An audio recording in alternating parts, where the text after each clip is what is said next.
in-law, We're not she's small right. people. But She must have gotten a hate it's genes just, on my it's hard dad's when side of you're the not, family, but when you're not feeling well. yeah, she's Oh, not really? just on her thumb too. So Yeah, that you wanna be able to take the you're medicine out and here feel better. wrestling around. And We got 5? All right, Candy, you're ready. Dan, you're all set? it's been fun. All right. Good evening, everybody. Village Board of Oregon, I call the meeting to order for Monday, October 4th, 2021. Candy, if we could have the roll, please. Philo, Here. Bollig, Here. Glish, Here. Peterson, Here. Stitch, Here. Wunsch, Here. and Veshin is absent. Okay. We're on to number 3, approval of the September 20th, 2021 Village Board meeting minutes, which was in your packet. I'll take a motion and a second from somebody. I got one from Derek already and Luke. All right. Any discussion on the minutes? Okay, all in favor say aye. Aye. Opposed? Okay.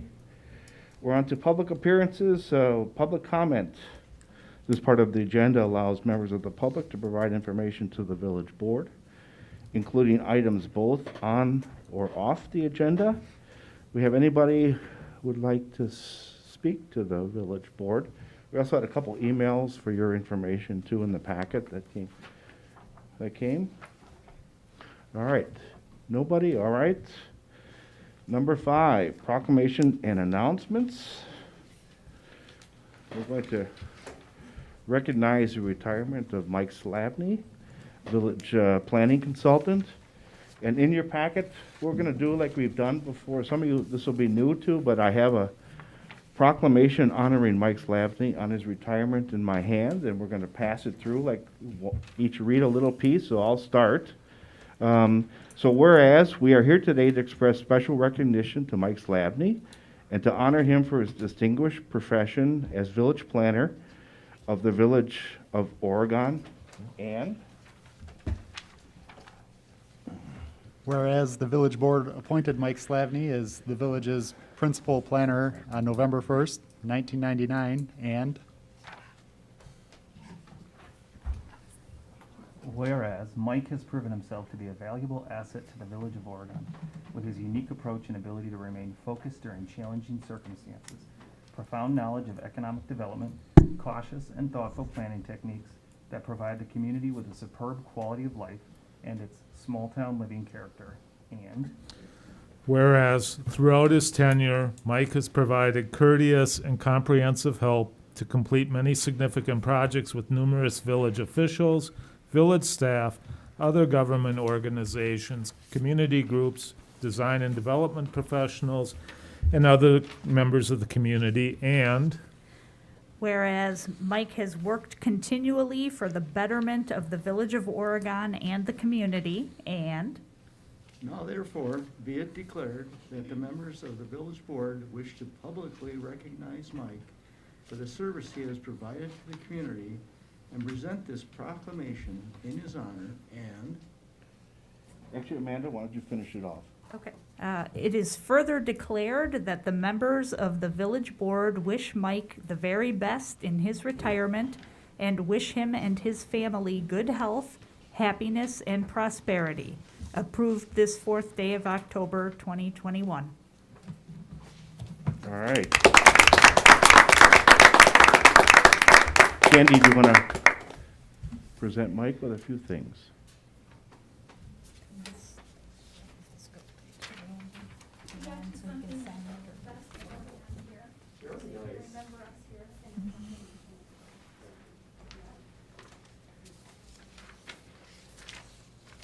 Well, thank you very much. It's always been a pleasure coming here and working with village leadership and members of the community. I've enjoyed my time working for the village all throughout the last 22 years, and I wish you all the best of luck maintaining a high quality of life here in the village. Thank you very much. Thanks, Mike. thank you, Mike. Thank you. Anybody else want to say, Mike, I think we do want to get a picture of you with your proclamation. We'll get the village board and whoever else wants to, will sort of come up here. But anybody else on the village staff want to say anything before we do No, that? I'll just, Okay. I'll just say that, as a consultant for 20 years, and then as working for the village for the last 6 years, in being on kind of both sides of the fence, having a consultant be a part of a village or part of a community for in excess of 20 years is a testimony to your ability to be able to go through a lot of ups and downs and be able to maintain some consistency in the village. And Mike has done that. I've been in meetings where I have seen individuals extremely agitated, packed houses that have lots of people either upset that something's coming into their neighborhood and everything. And I've never met anyone quite like Mike who has such a calming presence over a group of people. And I mean that in a very positive way. He has the ability to let everyone feel like their voices are heard, understood, but then also continue to give advice to the best direction of the community. And when we heard of his retirement, I knew that we would, you worked hard, obviously, and this is a justified reward. But the village will miss you. I will personally miss you, and truly wish you the very, very best, Mike. It's truly been an honor to work with you and alongside you. Thank you, Jeff. It's always been a pleasure working with you and everybody on the village staff. Okay. Anybody else? Elise? Just want to say, I think when I first applied for this job, I was a little bit worried that you were sort of, I don't know, putting yourself out of a job, or you were looking forward and trying to, I was worried about filling your shoes, I guess. I wonder, in the last 2 years, I think it's been a great partnership and being able to learn from you and realize that, we have the backup of your firm to help provide, knowledge and expertise and just a relief when I'm, out having a baby or whatever's going on. So it's nice to know that those pieces are picked up, but it's been wonderful being able to pick your brain and your knowledge, and I'll miss all of our phone calls and nerding out about planning stuff. And thanks for taking a chance on this whippersnapper, and it's been great to be able to be home and serve my community, and you've definitely left it in great hands. Thank you. I haven't changed my phone. Okay, good to know. All right, anybody else from staff? Well, let's get a picture. Let's have the village board. Let's all go up and get in. Anybody else from staff wants to come up? Let's get one. Come on, man. Anybody should? Yep, I am, Matt.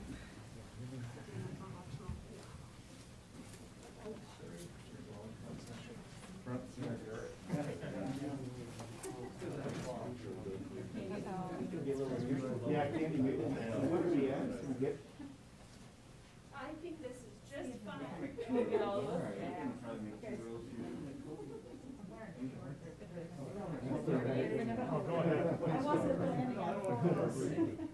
good. I think we should be in alphabetical order.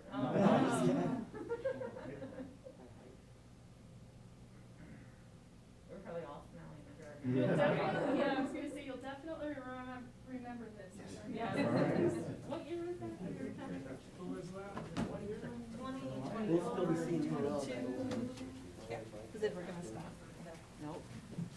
Probably not in our lifetime.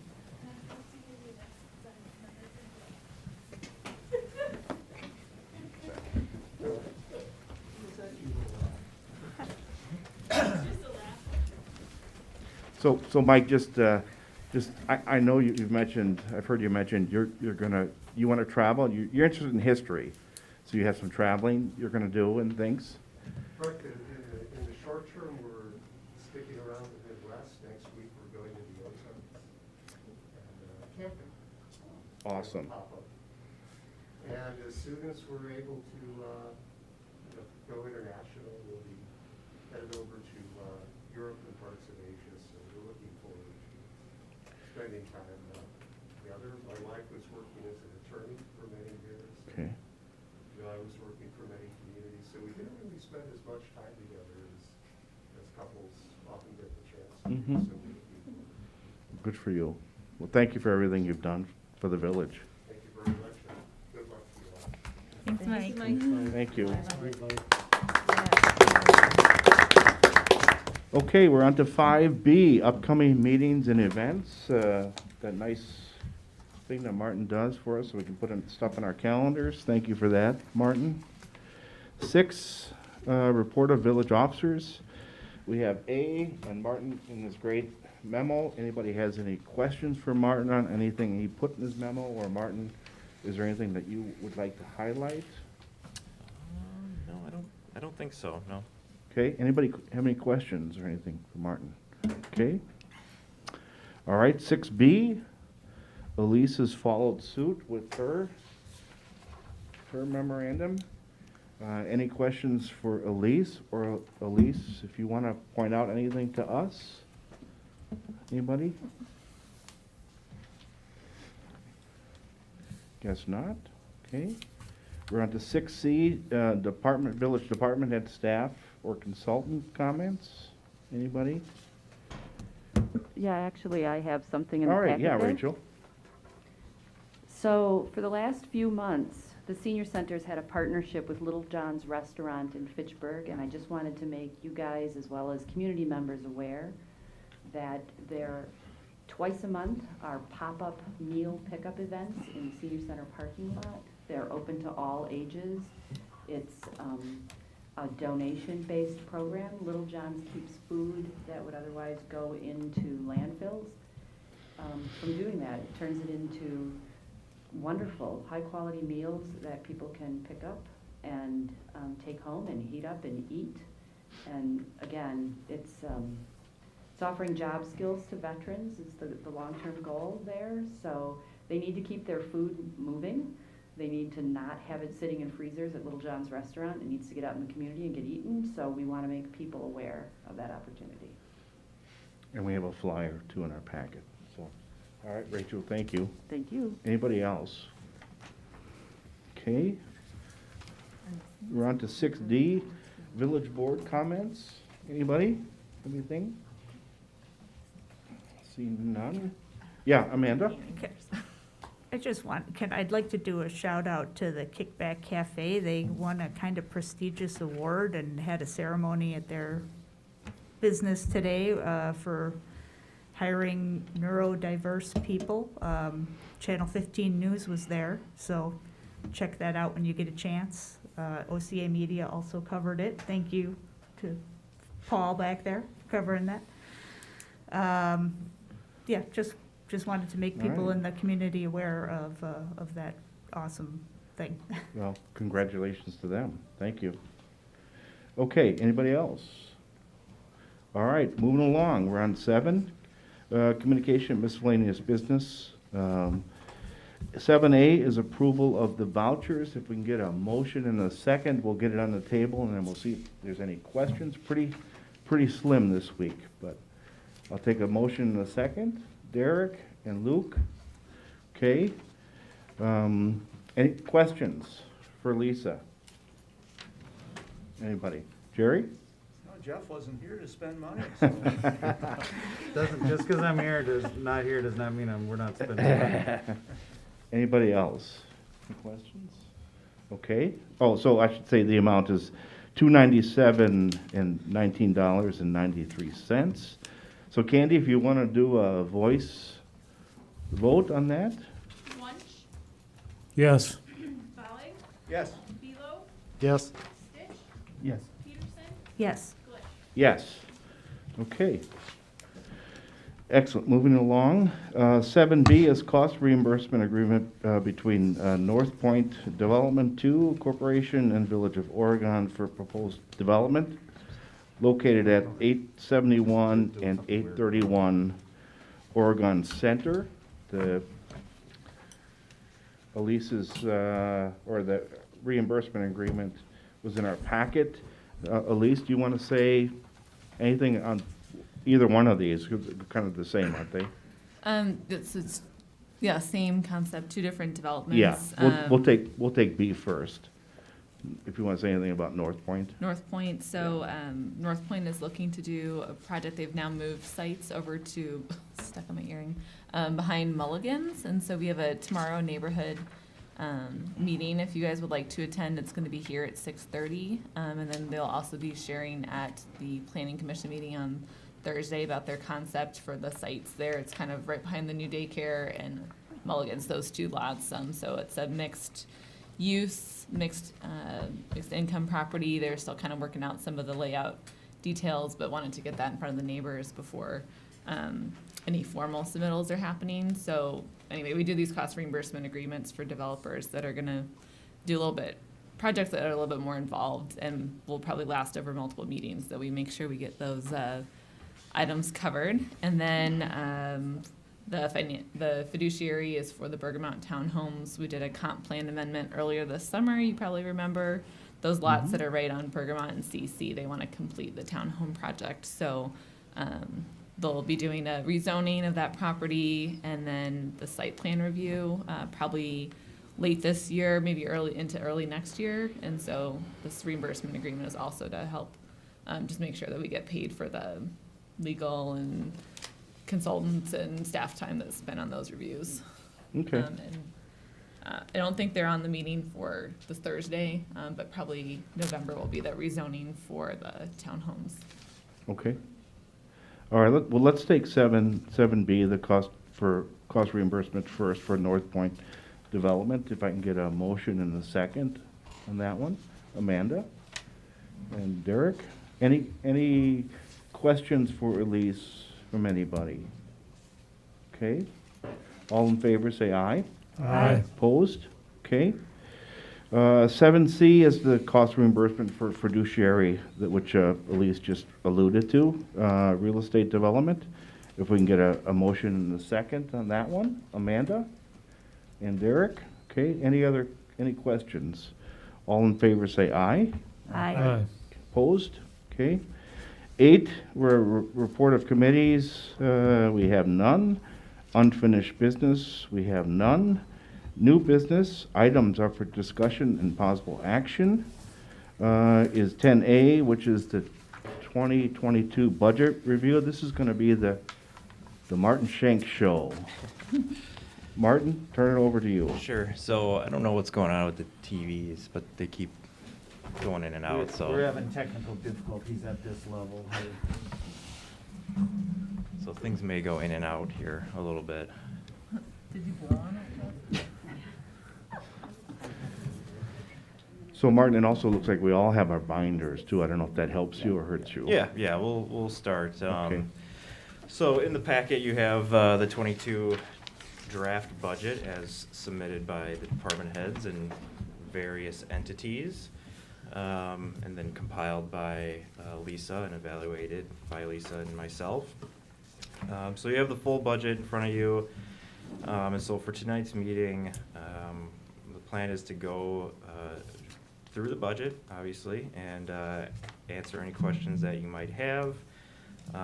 If things are going well, we may be able to get through one full pass here of the budget, but if we got a lot of questions or a lot of discussion, we can break it off and start up again at the next meeting. So, as part of the budget process, I always like to start out really at the high level and then start to kind of drill down into the finer details of it. So I like to start with the property tax. Obviously, most of our operations are funded by property tax. It impacts everybody in the community, and people seem to care a lot about it. So it helps to just start there and make everybody understand where it's at and understand it as far as the entire budget, in the context of the entire budget. So, as you're all aware, we have property tax levy limits in Wisconsin, and so local governments cannot raise their property taxes at their own discretion. There is a defined calculation and way that our property taxes can increase. And so in the table that I'm showing on my computer, but not on the screen. It kind of, went out again.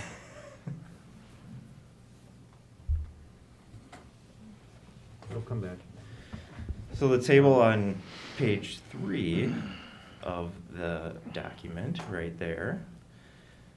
So this shows how our levy limit is created. So the only way that we can raise our property tax levy is through what's called net new construction. So new construction value that's created in the previous year. And so Oregon had one of its best rates of growth, I think, that we can actually recall in recent years. Our equalized value went up 7%, up from 1.3 billion to 1.4 billion. And so our net new construction percentage is 3.14%. You run that through the state's calculation and worksheet, and what comes out on the other end is an allowable levy limit increase of $161,000. And so you can see our levy limit there in the table. On page 3, it's jumping from just a hair under 5.3 million up to about 5.4 million. Now the only thing that, well, there's a few things that are exempt from levy limits, but most of them are pretty narrow and are not available to most municipalities most of the time. But the one item that is exempt from levy limits that's used widely and is easily used is the debt service exemption. So municipalities can raise their debt service levy as much as they need to cover principal and interest payments for their debt service up to their statutory debt limit. And so in Oregon, obviously you can see between this year's budget and next year's budget, we're seeing a really large increase in our debt service, about 18.5% from 2.7 million to 3.2 million. So that is being driven by the borrowing that we did earlier this spring for the new Village Hall, a portion of the library project, and JC Park West. It was about a $10 million plus obligation that the village took on. So that debt service, that new obligation, its first principal and interest payments are going to hit in 2022. And so that's what's driving that increase from 2.7 million to 3.2 million. So there are obviously other sources that we use to pay off that debt service outside of the property tax, and you can see those reflected there. The utilities, the water and sewer utility, account for some of those costs, about $468,000. And then there's other sources that we use, including our TIF district increment, our impact fees, our fund balances. So those other sources go into helping to pay off that debt service. So what you can see there under the total levy for debt service is the net change from year to year, which is we levied for 1.5 million last year for debt service, and this year we're levying 2.1 million, about 36% increase. So then you can see those two figures added up for our total levy allowed of 7.6 million. And actually the budget that we have here before you tonight is $60,000 under the levy limit. And so one of the questions that the board should consider and think about is, should we leave that $60,000 on the table, or should we find a use for it? And we left it off for right now because obviously the tax rate is increasing more than it has in recent years, and you may want to control that tax rate as much as you can. But the way that the levy limit law is written is that if you leave it on the table, you don't get it back. So you either need to use it or lose it, and because once you set your levy for the year, that's the baseline levy for the following year's calculation. So once it's off the table, it's never coming back. And that also is further true for the entire levy. So if you're thinking maybe the tax rate is going up, it's being driven up by debt service, maybe there's some other way that we can find some reductions in some of our services or find somewhere else to lower our expenses. Same thing applies there. If you reduce the levy anymore, that levy is gone. Once that next year, the levy is set based on what you set it this year, and everything that you reduced by, you don't get back.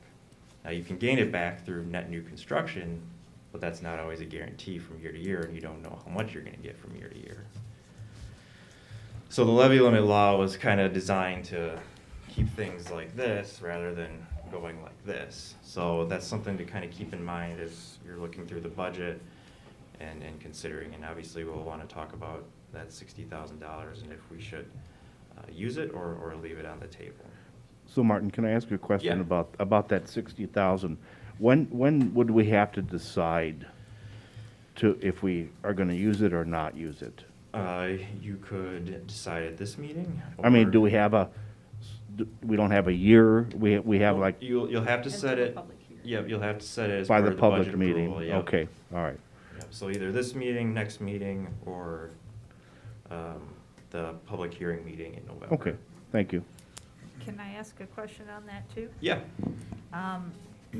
The debt, the levy has to be used for the debt service, that 60,000, doesn't it? so, nope, so we're under the levy limit increase, so not the debt service levy. So Oh, we're okay, covering gotcha. all of our debt service, but we left 60,000 in the operational levy, we'll call it. So what was proposed by all the departments, added up all together, was 60,000 less than what we're allowed to take. Okay, so we can't, for example, levy that extra, for that extra 60,000 and then turn around and use it to pay off principal on debt, can we? Is that worth it? I mean, it's, in the scheme of things, it's not a huge amount, Right. but it, you know, that would keep the payments down in the future, right? Like, Right, as far as like a prepayment, sort of, yeah. and I don't know. I don't think there's any that allow that. Yeah, so every year we look at, and this is a service that Ellers provides, there comes a certain time when our obligations can be paid in advance. And right now, I don't think there are any that can be paid in advance. Okay. And usually, once they hit that mark too, is the opportunity for them to be refinanced as well. So we look at those opportunities for savings every year. And I'm not sure if any of those are coming up to be potentially refinanced, but. I don't think we have anything coming up for a number of years. The one that did come up was the Gorman one, and that one did get paid out. That was callable. Yeah. Okay, thanks. Yeah, otherwise, sometimes there's prepayment penalties where they'll make you pay more for paying in advance. Yeah. Okay. So, yeah, my suggestion for the 60,000 would be either roll it into some sort of operational expense, and obviously, you know, the departments, we can talk about that and come up with some suggestions. Or maybe some sort of one-time expense or some sort of capital expense that you're thinking of. So, Martin, while it can't be used to pay off debt, it could be used, assigned to a capital project and not incur new debt. Correct, yep, absolutely. So, one of the questions I wanted to get into about this was, a concern that I had as I was going through the budget is that the staff has done a commendable job of trying to trim the budget everywhere that we could. I mean, a lot of our figures are based on exactly what we spent this year. And given the status of our supply chains right now and speculation that they may actually get worse, we have no idea what stuff is going to cost us next year, or even if stuff that we think we can buy will be available.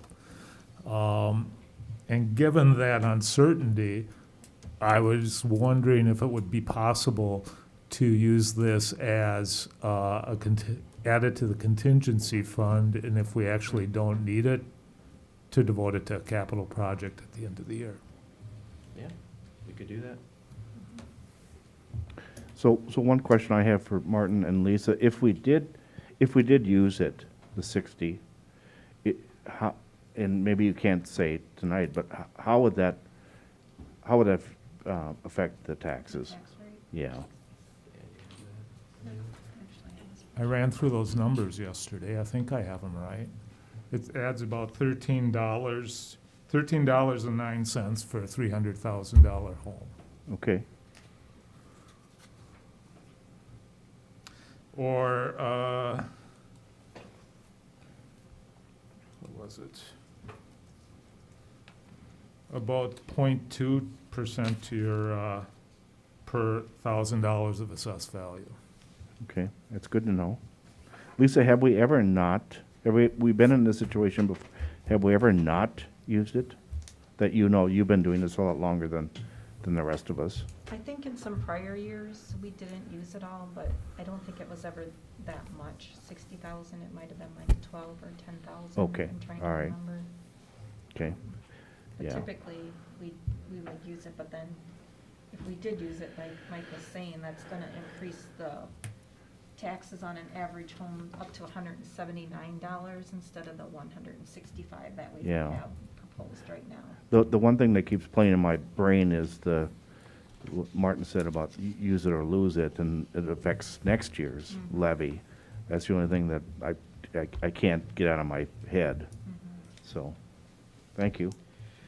So I guess this is a good question for the board at this point. Should we do what Mike suggested, at least for now, and put the 60,790 in contingency, and then obviously recalculate all the figures in here, and then you guys can take a look at it at the next meeting? Real quick, Martin, when you say use it or lose it, could you go into a little more detail on that for the people watching at home? Yeah, so your levy gets set, and you can see it in this table here, it's set at 5459129. So whatever you set your levy to, that is the baseline for where they start the calculation the following year. So if you don't take everything that you're allowed to take, the calculation is based on the amount that you set it the previous year. So if you didn't take all that money, it's not going to be part of your calculation next year. Right, so we won't get to levy as much as we might like to. Let's say that again? We may not be able to levy what we'd like to. Correct, yes, Mhm. yep. Yeah, and if that, if you keep doing that, after a while, your levy limit goes way down. Right. Yeah, the risk is that you run into some budget crunch in a future year and Right. you look back and wish, oh shoot, we should have taken that money. Mhm. So if we did put it in contingency, if that's allowable, then we have time to see if something would come up within the next year. Yep. So that we wouldn't have to sort of like, oh, let's quickly put it in here without thinking, some thought. At least we would have some time. If something came up, we'd have some time to think about it. I like that better than trying to, well, let's quickly spend the 60 on, without thinking about exactly what we need. Yeah, we can start there, we can plug it in. Actually, he's the boss, so. Oh, Yeah, Matt. I was just gonna say, it's kind of a perverse kind of consequence of the levy limit. I've actually never seen a community with this precise question. Usually, communities are struggling under the levy limit. They're unable to levy the amount they think they need to cover necessary cost increases. And then they're faced with, should we go to referendum, for example, to seek additional levy authority to fix the streets and do basic maintenance work. And here, it's kind of a perverse consequence of the levy limit where, you're penalized if you don't take advantage of the additional levy opportunity, and because that carries forward every year going forward, and it would be interesting to see what the compounding effect of that is over time. And so I personally don't like the levy limit because, if you weren't subject to that, you might make a different decision this year because you wouldn't have to worry about, well, how's that going to affect us 2-3 years from now? But yeah, I've Right. never seen that play out quite this Yeah, way. the typical scenario I've seen play out in some of the communities I've worked in, because the communities I've worked in aren't growing nearly as fast as Oregon is, and they're trying to find ways to save money because they're not getting enough levy from their growth, and so then they try to start finding reductions, But then they started running into, well, we can't reduce too far because then we don't get all of our levy limit. So it almost becomes like, the budget process almost becomes almost boring and predictable at that point, because it's like, well, just take everything and disperse it how we need to disperse it and call it a day, basically. Things are a little different here just because we're growing so quickly, and so we have some of that flexibility. But of course, you know, there are growth pressures on all of our departments and our services that we need to find ways to accommodate, so. So I guess I'll plug that in to contingency, and we'll take a look at it next week and recalculate the tax rate. Is there a way to earmark this, that if we don't use it next year, it goes into one of our capital funds so that we're actually taking less debt in the future? So at least we get some payback for our citizens and tax Yep. rates going forward. So I think at the time that we do our 22 borrowing for projects, we can look at how we're doing and potentially apply it at that point, and that would be April-ish, spring sometime. So we'll already be a quarter through the year, and we'll have a pretty good idea of how things are going. Okay. All right. So, just moving on here, so you can see the tax levy proportioned out to the different funds here, or the proposed tax levy. As was mentioned previously, I commend the department heads and Lisa for the budgets that they have put together. You can see the general fund, which is our operations, a pretty nominal increase of 1.53%, $70,000 increase. It's a really fiscally disciplined proposal there. And then you can really see where the debt service is, we're taking on here with the property tax levy, about a 43% increase in general debt service levy, $640,000. So you can see how that's all broken out. And then you can see our calculated tax rate based on our assessed value, which we don't have the final assessed value yet. We'll get that hopefully next week. But right now we're estimating just a hair under about 3% increase to the tax rate, from $5.27 per thousand of value to $5.43. Of course, if we add the 60,000 in, there'll be a small uptick there that you'll see next time. On the following page, page 5, there we go, is the tax rate effect on various properties that we kind of talked about just a little bit. And you can see the effect on an average assessed value home. The average home was $320 last year. This year it's $341, and you can see the $164 increase, again, being largely driven by that debt service increase, about 9.2%. And again, that will, I think, what do you say, about $13, Mike, you figured? Yes. If we added that 16,000 in, so that would be. To a $300,000 Yep, home, yep, yes. so that 164 you'd see go up to $13 more with the 60,000. So we'll recalculate that for next time. You can see a couple other examples there. Any other questions on the tax rate side of things? Obviously, there's one big factor that's kind of driving everything with the debt service. All right. Martin, I do have. Yeah. Lisa, what was last year's? Last year's mill rate? Yeah, or the percent on the 300,000. Oh, the percent On the average increase? home, Yeah, the average was 2.71% last okay, year. okay. So our debt is really sort of calculating our tax rate up. Okay.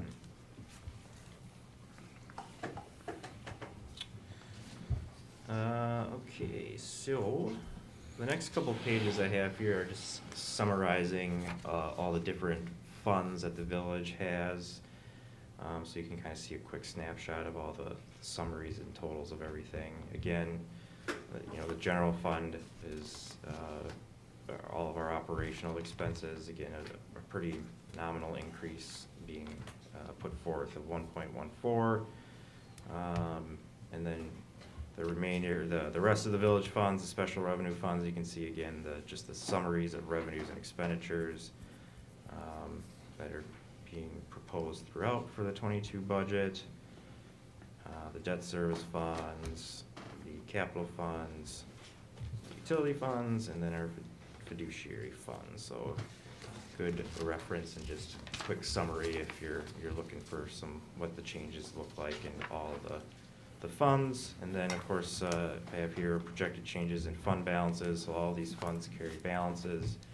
You can see those projected changes when taking into account projected year end this year and then projected with proposed 22 budget. So that's just a snapshot of all of those things. And we can get into the different funds in more detail here in a little bit. So by and large, the budget is a pretty stable, predictable thing. As you'll see through some of our operational expenses, but there's always various factors that influence the budget. And so the next couple pages I've outlined probably the biggest highlights or lowlights, I guess, of the 22 budget and things that are impacting the 22 budget expenses and revenues. So I'll just roll through these here. If you have any questions, just let me know. For salaries, so last year or this year for 21, the non-union staff was given a 1% increase. We put forth a 2% increase, which is built into the budget. So our logic here, last year the CPI increase that was published by the Wisconsin Department of Revenue was 1.56%. So in effect, what's happening is the employees' salaries, their dollars are worth less, and so effectively their salaries are becoming less valuable when we don't increase by a cost of living increase.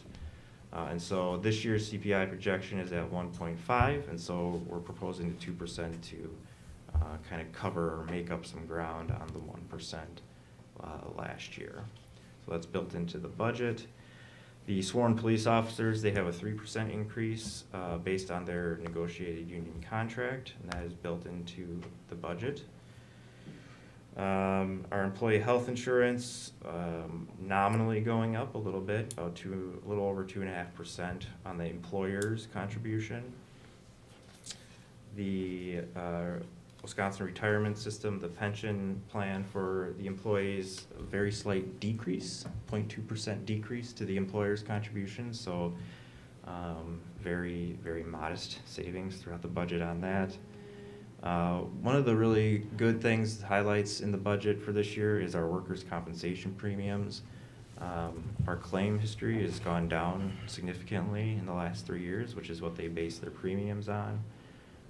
So obviously good for employee safety, but has also really driven down our premiums for workers' compensation insurance. And you'll see that if you're looking at the line items for workers' comp, you'll see those decreases throughout the budget. Sworn police officers get an amount for their uniforms every year. That's going up to $650 from $600 in their contract. Myself, I have a $3,000 moving expense negotiated in my employment agreement as long as I move here by May 1st, which I hope I will be here by then.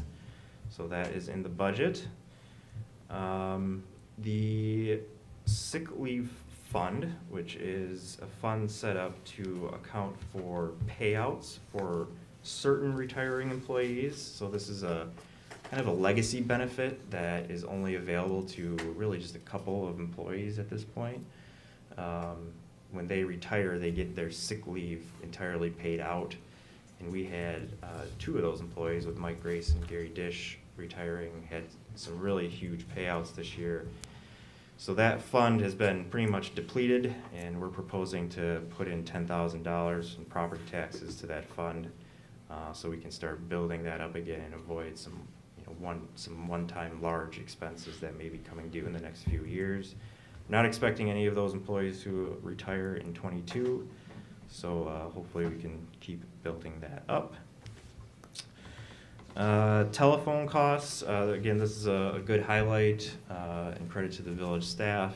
They switched telephone service providers this year, and that helped drive lower costs throughout the budget. So if you're looking at the line items throughout the budget, you'll notice the telephone costs are creeping down, which is a good thing. Another big factor that affects our budgets every year is our shared revenues. So these are revenues and aids that we receive from the state of Wisconsin, and most of them are just general purpose revenues that we receive.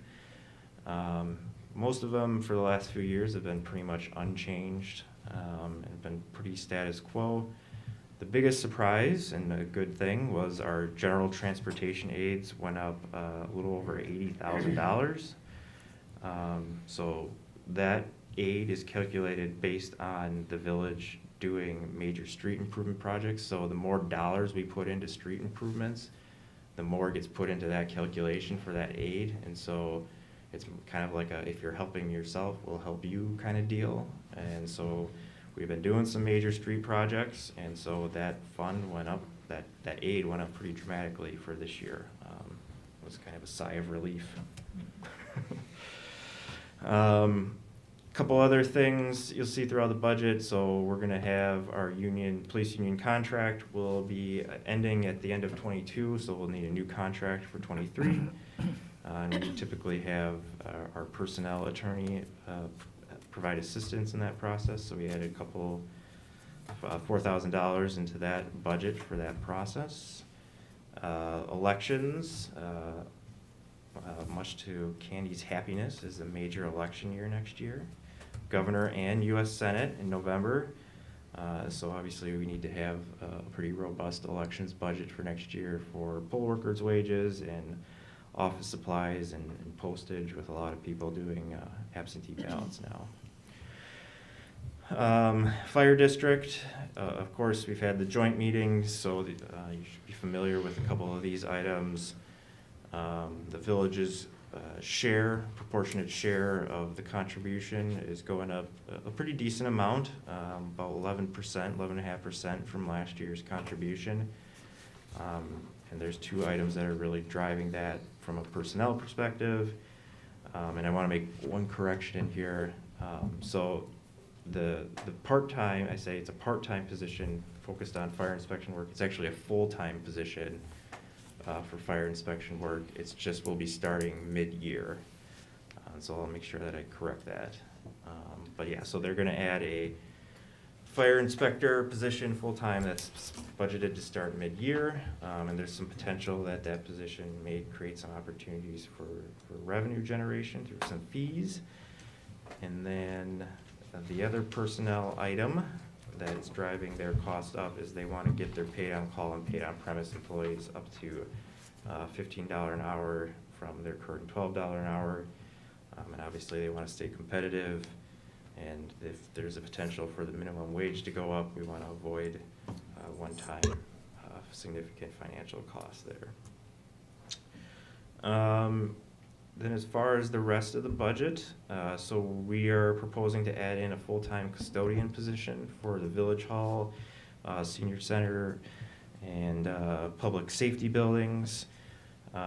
So many years ago, we had a custodian position, two positions. They were vacated, and then we went to a services contract to clean those facilities. And it's reached a point where it's gotten to be more expensive than just bringing on a full-time employee. And so we're estimating that with a full-time position rather than a contractual service, we may save upwards of about $7,000 a year at this point. Martin? Yeah. Question, if we had two before, how do we survive with one now? The two people also covered the library and also covered public works. So we can actually get, we think with one person working effectively can at least take care of the Village Hall, Police Department, and Senior Center. Okay, thank you. The library will still be using a service. Okay. So that will be, so that's built into the budget, obviously. Another item that we've added in is the creation of a full-time parks/recreation position. I know this has been talked about in recent years as a possibility.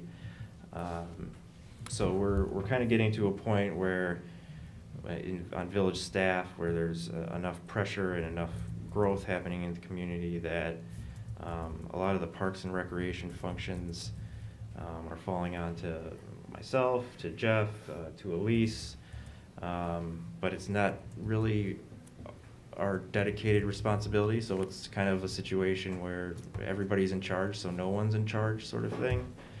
And so we're starting to kind of see some gaps in service there, and I know obviously it's been talked about in recent years as potential. We've put it into this budget to start mid-year, but we really envision this position to kind of start to build the framework and the early development of a village parks/recreation and function within the village. A lot of those things happened outside of the village at the school district with athletic leagues, nature groups, the youth center. So we're kind of envisioning this position coordinating those things, working with those groups, harmonizing all of that stuff, and then trying to lay the groundwork for something in the future, and working towards that. And so, as I said, we got it budgeted in there as a full-time position to start mid-year. The library's also creating a new part-time position, a part-time circulation position, which is also budgeted to start mid-year as well. So that's in their budget. And then a couple fiscal items. So we own the post office property. We collect about $60,000 in rent from them. The whole future of that block is up in the air as far as the future of the senior center, the future of the library. It's possible that the post office may not be able to be there in the future, depending on what happens with our building projects.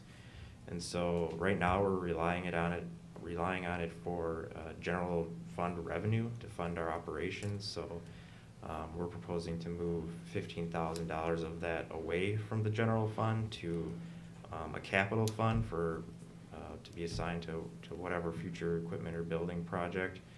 That way, if that revenue source disappears suddenly, we're not $60,000 in the hole and need to find that. So hopefully over a series of couple of years, we'll get away from that. But in the meantime, we can still use those funds for projects.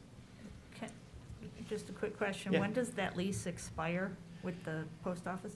So the current lease expires mid-year next year, but I think we're expecting to renew it at least for another year Yeah, or two. we'll be negotiating at least a year to 2-year lease with them, depending on how things are progressing in the next couple months. But I believe it's to June 2022.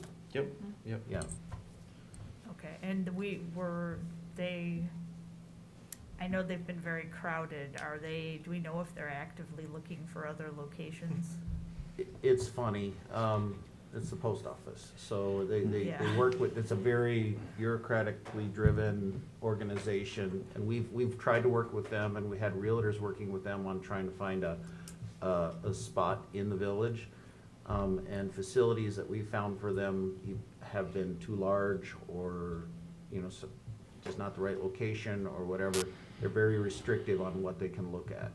Okay. So we continue to hope, we really want them to keep and maintain Oregon as a post office site.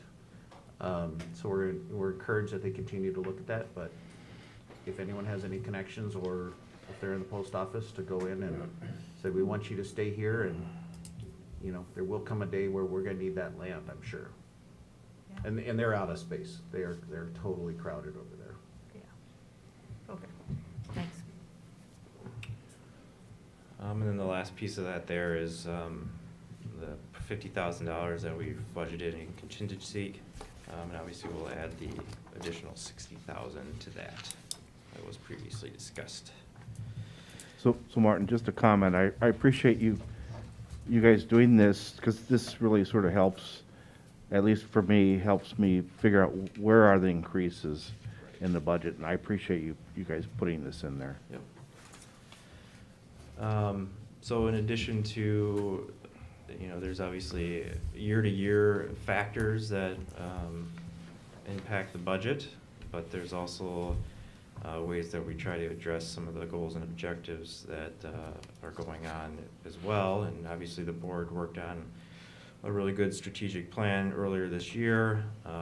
Lots of good goals and objectives were outlined in that, and so we wanted to fit in some different funding for some of the items that are in that strategic plan. So you'll see in the budget these different items. So we put $5,000 in the village board's operations. So we know that the board wants to work on potentially some new committees with public transportation, environmental sustainability, and so we want to make sure that there were some dollars there for whether it's legal work or consultant work or buying supplies or going on field trips or whatever, that there was at least some dollars there for those initiatives. We've put $4,000 in the recodification budget. We talked a little bit about during the planning process that our village code is in need of improvement and maintenance. I know that Candy wants to move to an electronic municipal code service, which I think every major community in Dane County is on right now. And so we want to get there as well. And so the $4,000 kind of starts us on our way to investigating that and to moving towards that system. Can I ask what you mean by that? What's an electronic code system? Want to cover it, Candy? It's actually, like, when you make the motions at the meeting at night, at that very thing, I can update it immediately, so it's immediately on our website. So it's not like scanning stuff in, it's like a database that holds all of our codes and history of the codes. Oh, okay. If you wanna check them out, you can check like the surrounding communities, like the city of Verona, the city of Stoughton, the city of Fitchburg, they all have electronic codes. That would make it a lot easier for citizens to search for Yes, something and makes it stuff too. way easier to Okay. search for. Yeah, Okay. it becomes Good. searchable, it becomes instantaneously updated. And, Nice. immediately updated and. The other thing that those services offer too is they provide advice on how to structure your code. So lining it up and putting language in there that's legally cogent and that sort of thing. And so that's another added bonus to that. So we've got some dollars in there to move towards that. We got $5,000 to continue with Ellers' work on our financial management plan. So you saw the first one at the last meeting. And obviously, I think that's a tremendous tool for the board to have. So we want to keep updating that every year. And then we want to do some work on some of their recommendations as well. So we got some money in the budget for that. The board budgeted $20,000 for staff training and board training on diversity, equity, inclusion. I know also that we talked about the potential to create a village committee and work on potentially some other projects and initiatives. So we're carrying forward that $20,000, making sure that it stays with those purposes. And we're working on some training ideas, and we're going to have something here for the board in a couple meetings to take a look at. So making sure that gets carried forward to be used. $30,000 to hire a qualified consultant. This was another thing we talked about during our planning process. We want to look at the village's employee compensation plan and performance review policy and conduct a robust salary survey. The last time the plan was updated was 2001, and we've kind of brought it along for 20 years, and it's time to update it and dig into it a lot more deeply. So that funding is in there. We got then $75,000 in continuing appropriations for the southeast expansion area, which was budgeted for this year for planning and engineering work, and we'll start to dig into that late this year, early this year. And then I'll talk about the rescue plan funds in a couple pages here. $7.4 million in funding for the new library project, finish design, and start construction. Obviously, there's some conversations that we still need to have, but the money is there, and if we need to go out for borrowing next year, we'll be prepared to do so. Approximately $1 million in continued appropriations for the Village Hall remodel, which will take place in early next year, as well as making sure that we get the audio and video equipment for hybrid and virtual public meetings, which we've talked about. And then there's also portions of that money that's available to the senior center so they can keep working on their early planning work for their new project in a couple of years. And then, of course, we got the $4 million from this year's borrowing for JC Park West, which is a major park project that's getting close to finishing design. We're about halfway there, and hopefully construction in '22. And then $100,000 available for planning and potential engineering work for future West Side Park, which is the whole Lerner, Keller, former school site, and looking at what the future of that site is. So are there any questions on, I guess, some of these priorities that we included or some of the other factors that I addressed before? That's probably 98% of what's driving the budget and what you're seeing in the line item budgets. So we included a note here on the American Rescue Plan. So obviously we got a little over $1 million from the American Rescue Plan Act. We already have $500,000 in the bank was distributed to us, and we'll get the other half in the middle part of this upcoming year. And so I know we wanted to look at this in the context of the full budget process. And so we looked at it, and you know, there's a variety of uses that this money can go towards, and so you can see those uses outlined in the pages here. The red is kind of, I guess, our comments on what could be used under these categories.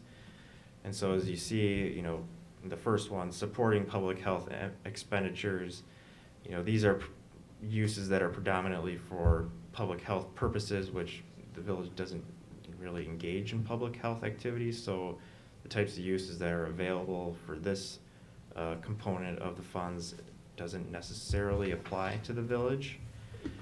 Addressing the negative impacts by the public health emergency, including economic harms to workers, households, et cetera, et cetera. I know we talked a little bit about, very preliminarily, about the potential for maybe some programs that we could do at the local level. I think when we looked at it, there's just been this tremendous amount of programming coming out of the federal, state, and Dane County on funds that they're using for these types of things. I mean, there's a ton of programs available for workers and families, small businesses, impacted industries, and all sorts of entities. And I think when we looked at it, we're thinking, you know, that's not something, developing grants and administering grants is not something that we typically do at the village level. And with there's so many programs existing out there, we wanted to be cautious not to create some sort of inefficiency where we're duplicating programs or using village funds that could be found elsewhere that exist at a different level of government. Replacing lost public sector revenue. There wasn't a whole lot of revenue sources that were too impacted by COVID-19. We did get the CARES Act funding in 2020 that covered a lot of different expenses and revenue loss that happened last year. But one area of revenue that we identified that was noticeably impacted by the pandemic was the village's room tax, which was put into moratorium in the first and second quarters this year. We actually had those lodging establishments keep track of what they would have paid in room tax during the moratorium. And so this is an area that is directly attributable to this component of the use of these funds. And so you can see the $25,000 that would have been collected if that moratorium wasn't in place due to the pandemic. The next component is providing premium pay for essential workers. This use of these funds was geared more towards healthcare workers and other workers that were deemed essential to COVID-19 public health response. Not too applicable to us again. And then the last one was the invest in water, sewer, and broadband infrastructure. And this was the use that we felt that, you know, this is what we do at the local level. We provide water and sewer service. We have a slate of upcoming water and sewer projects, replacement projects that were kind of pushed out a few years due to some of the bonding and facility projects that we got coming up in the next 2 or 3 years. So those are on the docket that are out there. We also have the Highway 14 expansion area. That could be an opportunity to kind of have that once-in-a-generation opportunity to get the utilities past Highway 14 without minimal impact to the village. So we think that a lot of these dollars could be a good long-term investment to water and sewer infrastructure based on whatever priority the board has. So you can see our recommendation on those funds, certainly the $25,000 for the room tax loss, and then the remaining $1 million to be allocated towards some sort of water and sewer infrastructure projects, but over the next 3 years, depending on where the need is most. And then, obviously, we have 3 years to spend it, so there is maybe an opportunity for something that comes up over these next 3 years that, you know, we can be nimble and be flexible and grab some of those dollars and put towards those uses. Does anybody have any thoughts or questions on that? Yeah, Luke. I just have one, that maybe because of my leave of absence earlier this spring, but are we still allowing the hotels to have the tax break, or is that? Nope, it went back into place July 1st. Yep. So that 25,000 that was lost was just for January through June. Okay, thank you. Any other thoughts or questions? So are we deciding any of this now, or we're just talking about ideas? Yeah, I mean, even if you still have time to talk about it. I mean, it doesn't even necessarily have to be set as part of the budget process. I mean, the money will be there, but this will just get us thinking about where we should be starting to think about allocating it. Well, I guess I'd say I definitely want to replace the lost room tax revenue. I think that's important because that goes to tourism and, you know, things that are going to help boost our economy down the road. That makes sense to replace that, but I'm a little on, I mean, I water sewer projects, I love that idea. I'm not sure about the southeast expansion area yet though, because that's a big expense and there's no guarantee we'd recoup any of that from businesses that would come in, so, yeah. But we have a major water treatment, water sewer project coming up that, Yep. I mean, that would be a perfect thing to use for that. And then we know that will definitely benefit our residents.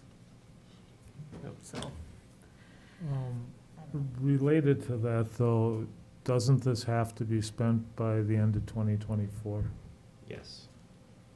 So it may not be a good match for, Maybe not for the wastewater treatment plant, but like we said, with the borrowing that we had to move up borrowing for several of these larger projects, which pushed certain water and sewer projects on some of our older streets in the village that still have 4-inch water mains to later in our CIP program. And so what this might do is allow us to move 1 or 2 of those streets back up to the forefront, a little better on the schedule.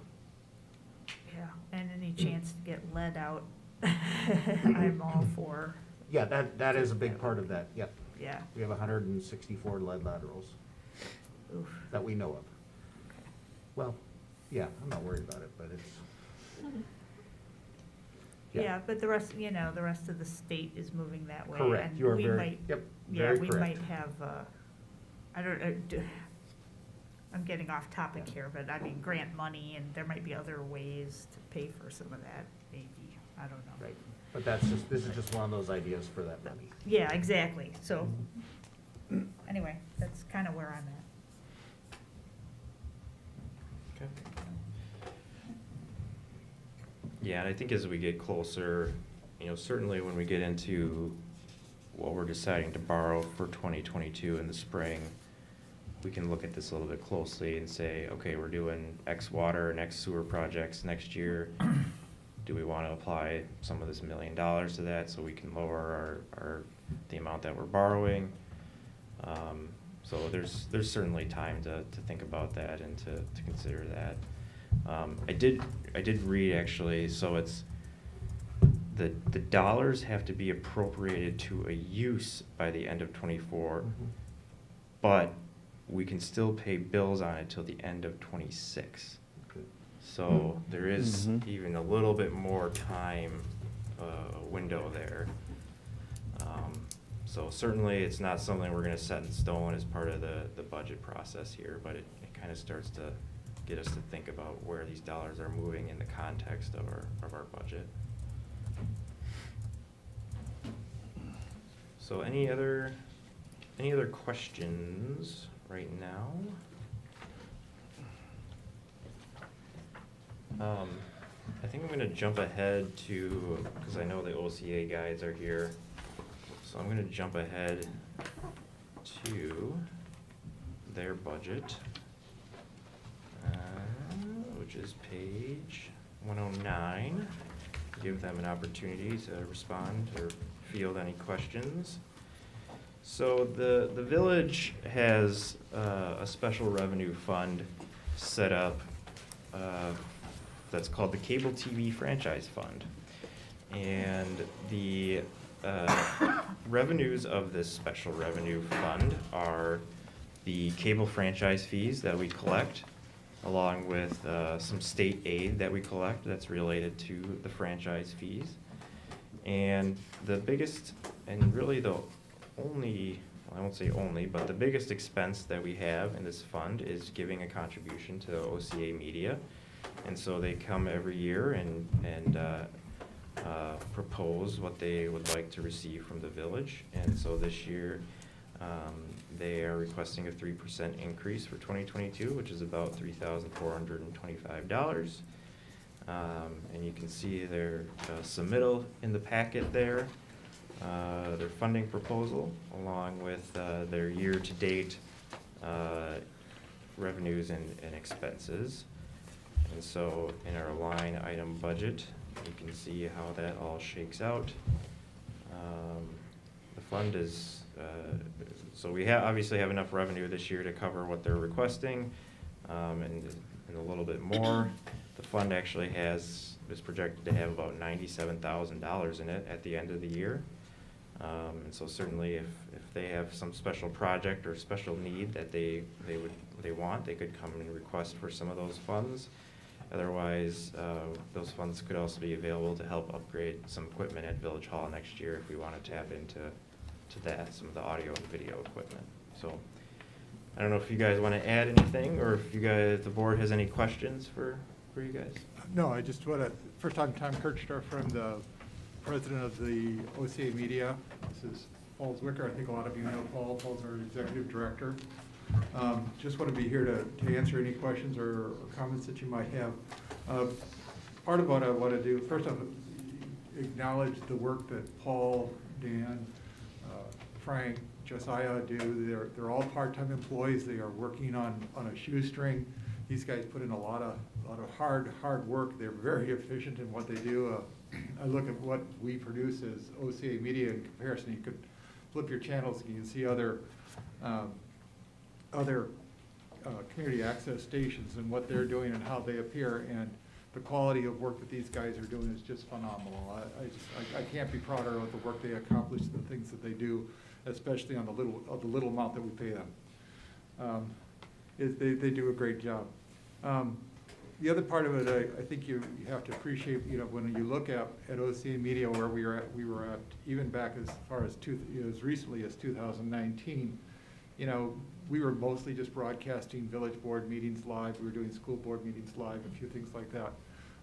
Since that time, we're broadcasting the planning commission live, the library board meeting is live, the park board meetings are live. All those things are additions that we didn't used to do. I also would acknowledge also programs like Oregon Life, which highlights, and I think a lot of the people on at this table at one time or another, had the opportunity to participate in Oregon Minute, which is, we hope to get started here again too. It's on a brief hiatus as there are some personnel changes there, but we're really excited about the work that they do. I also would point out that, we used to be just a cable access station, and we really expanded our YouTube presence. And if you look at us on YouTube, our viewership there is increased. We were talking with Martin. I asked Martin if, you look at the numbers on just watching a village board meeting, and we'll have 100 views on YouTube. Now that doesn't include what you have in cable or on TDS or a charter, but just on YouTube, you'll have 100 views of a village board meeting. I asked Martin how many times he's ever seen 100 people who watched a village board meeting. It's just, it doesn't sound big when you look at the YouTube numbers, but it's big when you consider the audience and who we're working with. So again, really acknowledging the work that Paul and all of the staff are doing. They're doing a really great job. We did ask for a 3% increase. Last year, when we came to the village, we weren't really sure what the year was going to look like. We knew that 2019, a lot of the programming that we had planned to do, or 2020 that we had planned to do, got pushed into 2021, and early on this year, especially when we doubled up on all of our sports. We had football and basketball and a whole variety of things happening all at once, and that really pushed our hours, especially into the beginning portion of the year. Things are looking pretty good right now. We also had some some production opportunities that were earlier in the year that really upped our hours in the first part of the year. We think it's pretty balanced right now. Again, it's a modest request, I guess, and when I look at the quality and the hours that these people are putting in and the things we're doing. I don't know if there's anything you want to add, Paul, or? Excuse me. No, I just wanted to thank the board for the support over the years. Without your financial support, we would not be doing anything. Basically, I can raise a certain amount of money from our local businesses who are sponsors, very much like a public broadcast system sponsor would, jump on board and help them out with their programming. That's what some of our businesses and some of our community members do. But there isn't a lot of, there are a lot of hands out in our community reaching for the same dollars, and those are hard to come by. So without the support from the village, we wouldn't be doing 90% of the things we are doing, if that. So I appreciate your support, and I do hope it continues, and that you appreciate what we try to do for the community. So, Tom and Paul, just a comment from me. I think the OCA Media is just a phenomenal asset to our community, and what you guys do with Frank and all the stories and being everywhere. I've never seen in any community the amount of support. So we are very lucky to have you. Thank you. Yes, the people working this organization are special people. Frank is an exception. I was lucky to hire a new employee who came on and had no idea what he was stepping into, and now he's doing tech, he's programming 24/7. He is helping teach people what to do, and he's troubleshooting and making sure these live streams go out that when we don't know why they are going out sometimes, and we troubleshoot as best we can. Mm-hmm. So anyway, it's great staff to work with. I wish I had more. We're lucky to have you. So thank you. Can I say something too? Sure. No, that's fine. I'm the village board representative on the OCA Media Board, and it's just a really well-run organization. A pleasure to get to meet with these guys once a month, sometimes more frequently. But really, I see it as OCA Media providing an essential service to the community, and very worthy of the funding dollars that we provide. I mean, broadcasting those meetings allows greater accessibility. You know, community members can see and hear. It's open, transparent government, which is something that I wholeheartedly support, and I absolutely think you're stretching every dollar to the maximum. We can't ask for anything more, so, good job.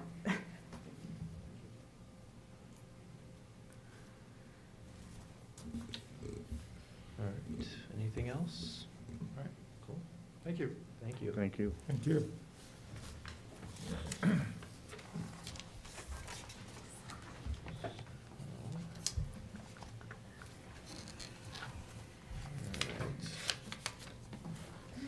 So going back to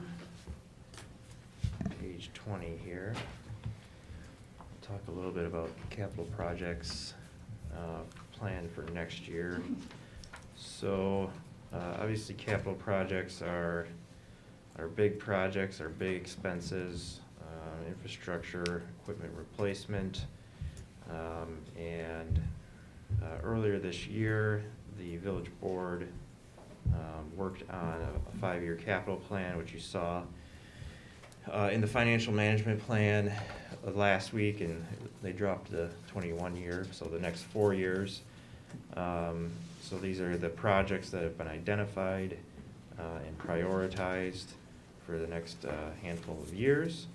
And so what we're looking at for 2020 is this list here, and What page page are you on?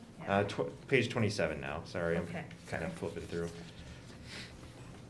Okay. So these were the projects that were identified for 2022. You can see those listed there. I will zoom in a little bit. So of course the library project, again, obviously some conversations still to be had, but it is in there, and if it's moving forward for construction next year, that borrowing is ready to be had in spring. Continuing to put some dollars towards the senior center project. Obviously the remodel of Village Hall probably is not going to happen next year, but those dollars are there for the senior center project. We're looking at a boiler replacement in the public safety building, some general village building projects. We always budget a dollar amount to be available for any major maintenance that comes up. And then you can see equipment, the same kind of thing there. Our K-9 officers identified there, a couple of replacements of vehicles, the village's capital contribution to the fire district, that West Side Park item that I mentioned before, carrying forward some dollars for some bike path maintenance, starting some engineering work on the South County MM project, and then well number 6, and then a couple other replacements there, and some sewer I&I elimination program, that sort of thing. So these were the projects that are identified for 2022. I also put in the packet on the previous page our unspent borrowed project costs, just for the board's awareness. So these are the previous 3 years, and it only goes back 3 years, of dollars that are available towards these projects, or what just remains unspent. And so some of these projects, they will be spent down by the end of this year. So, you know, for example, the construction of County MM North, you know, we're showing $930,000 left. That money's gonna be gone by the end of the year once we pay our bills for that project. So there's a few of those throughout.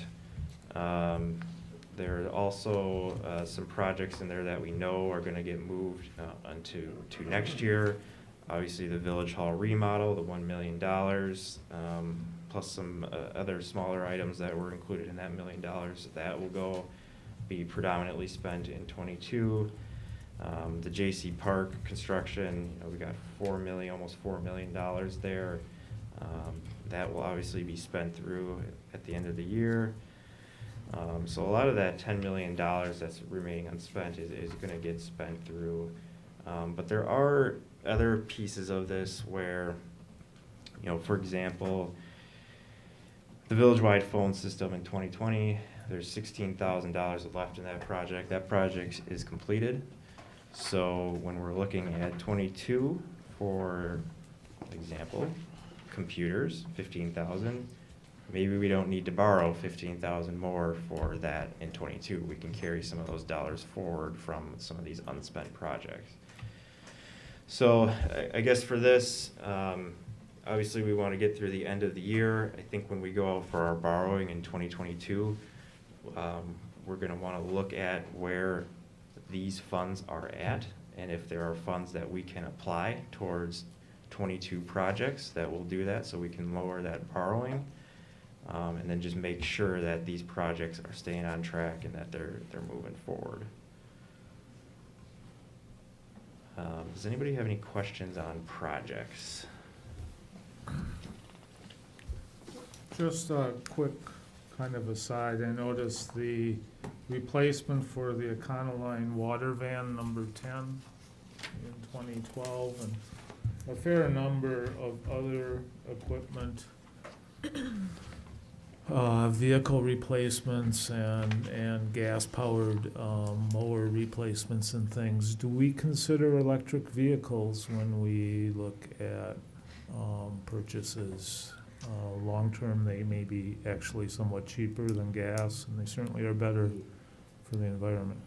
Yeah, I'm not familiar with anyone using electric for like mowers, just because, we have to run these, 8 hours a day. But, I mean, we'll always evaluate that. I think that's a good thought. I see more of the future for us, possibly looking at alternate fuels, maybe compressed natural gas. The problem we have with that is, and Amanda, I saw your emails the other day, and I hear a ringing in this. It all comes down to whether you have a good supply source. And, we'll be looking at, as we purchase new vehicles, the water van, I'm not sure if they're offering those large work truck type van, work truck type vehicles in all electric options. We might be able to look at a hybrid option though. Okay. Those typically will cost more, but we'll have to do, we can do a cost benefit analysis and look at it and see if it's something that might pay off over time. That kind of stuff might be, just so you all know, the email I sent Jeff was, the county is sponsoring, one of those, go get all the public works and village officials to check out, the Madison fleet of alternative, fuel vehicles and things. So you can get a chance to ask questions, kick the tires, and, check it out. And so it's coming up Friday, at 2 p.m. You can sign up. I can send anybody the email who wants it, but I invited Jeff to come with me to kick some tires.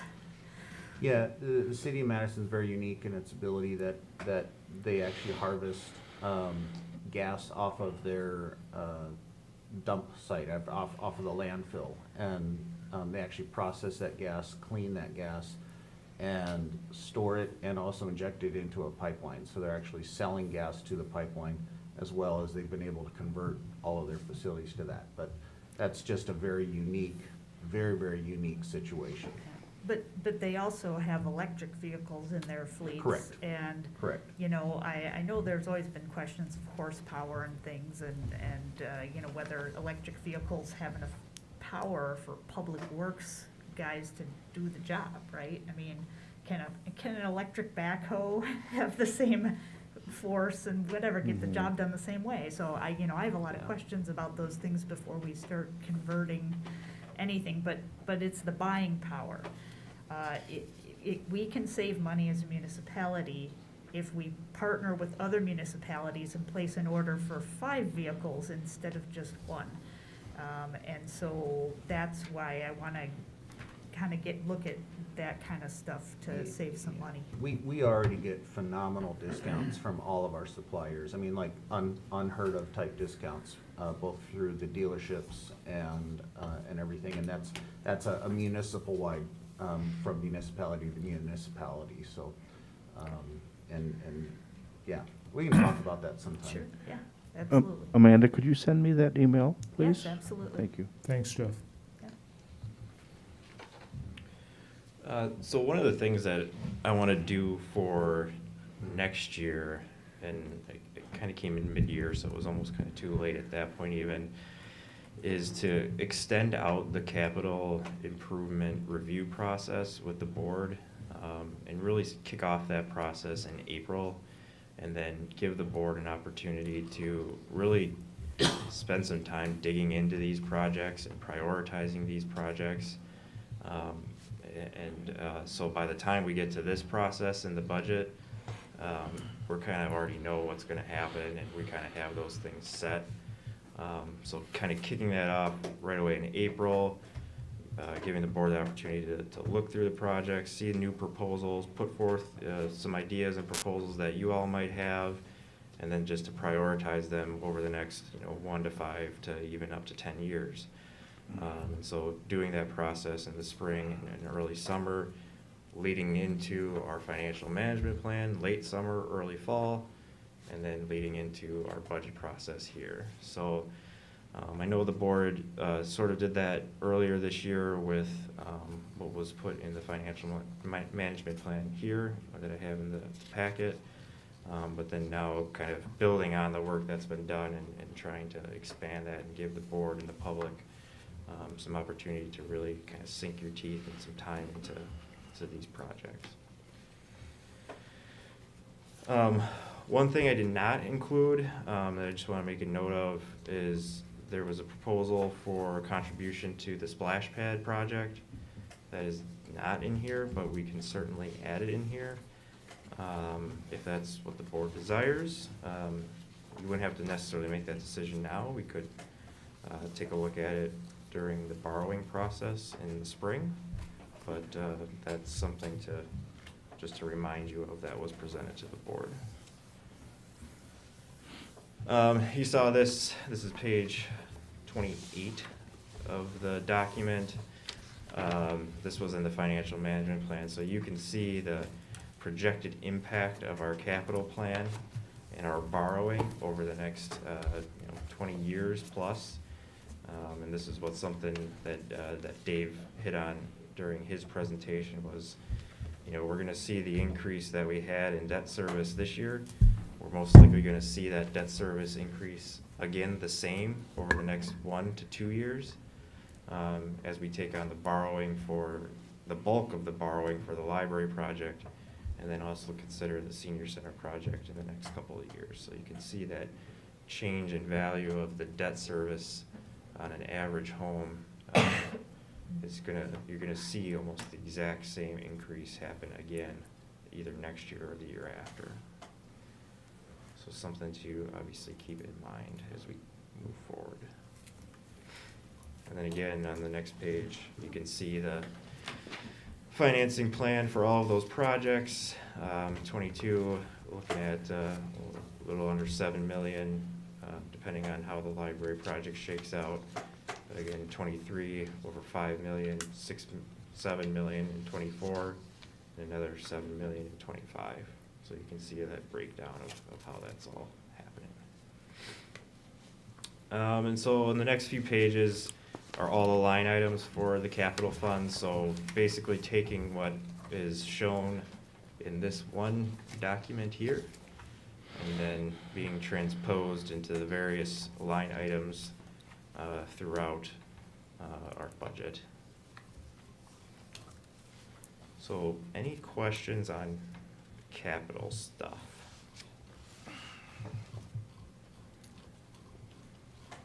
So I'm gonna jet ahead to page 52. general debt service fund, so not a lot of time to spend here, so we've kind of talked about debt service. You can see our line item budgets here. This is just accounting for our principal and interest payments, and some of our other costs for managing our debt. Not much can be changed here, just showing what our payments are gonna be. Any questions on debt service?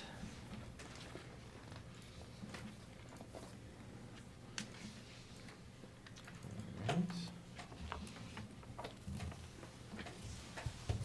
So, I think what I'll do is I'll go through the general fund and then maybe we'll save the rest for the 18th.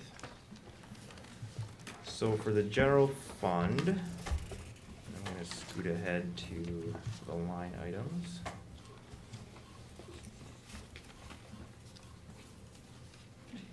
Page 74 is where the line items start.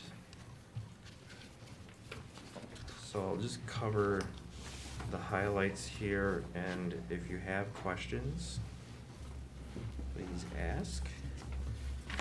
So the first couple pages of our line items for our budget are our revenues for our general fund. Of course, our general fund is our operations fund. It pays our employees, it provides our services, it keeps our lights on. So the first couple pages here are revenues. There's not a whole lot of exciting things happening there. That's different from previous years. Obviously, we've talked about property taxes. We've talked about our shared revenues. You can see that nice big increase in the highway aids reflected there. We take kind of a historical look conservatively at our license and permits revenues, our fines and forfeits revenues, and try to estimate as best we can. We're not expecting any changes in their fee schedule or anything like that for '22. Public charges for services, again, not a lot changes from year to year. Some of those things are set by contract. So nothing too significant of interest happening there.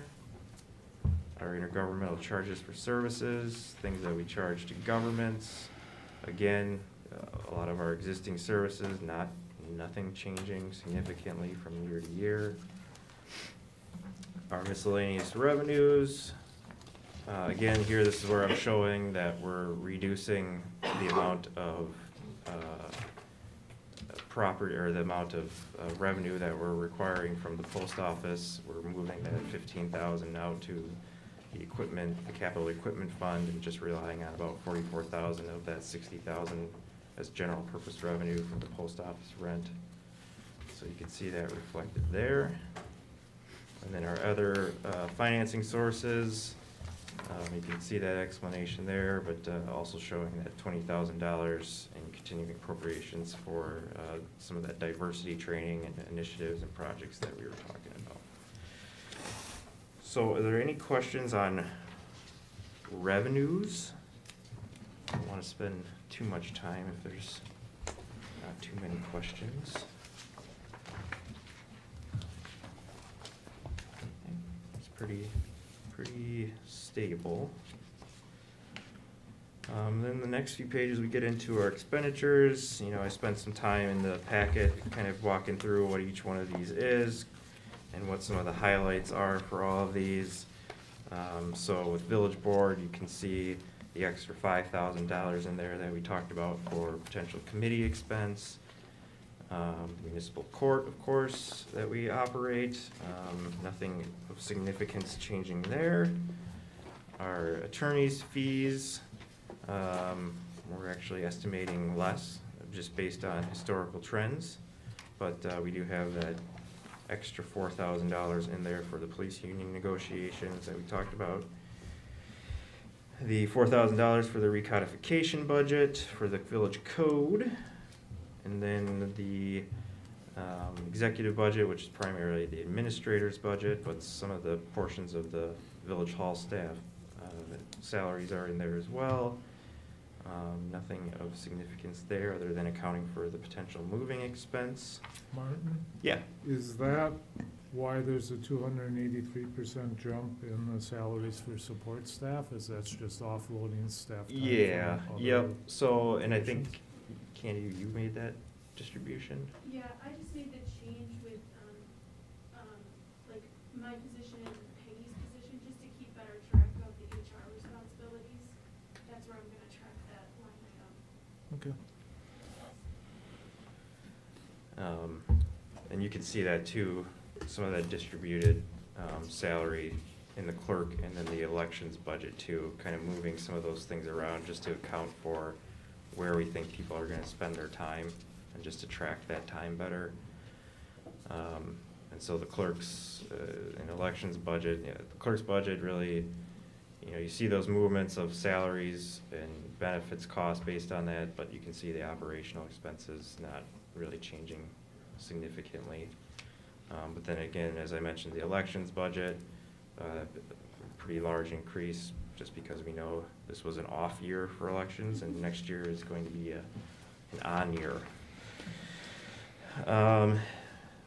Our computer consultant costs and some additional IT fees that we have for various programs that we operate are under the computer portion there, nothing too interesting. Our accounting budget is our finance department. Again, nothing too significant changing there. We do have the $5,000 for Ellers to work on updating our financial management plan, as we talked about. But again, status quo. Assessor, exactly status quo. That's our contract with our assessor. Those costs are built in there. Village Hall, nothing too significant changing there. The only change you'll see is we're making sure that we're accounting for the custodian's position in that budget, part of it. And then any other costs, nothing too significant changing there either.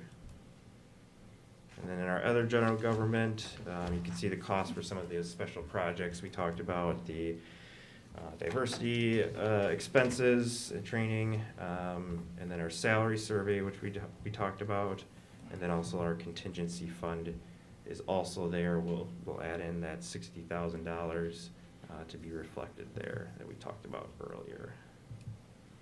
And then, of course, our insurances. The village carries a variety of liability insurance, and those premiums are reflected in that section.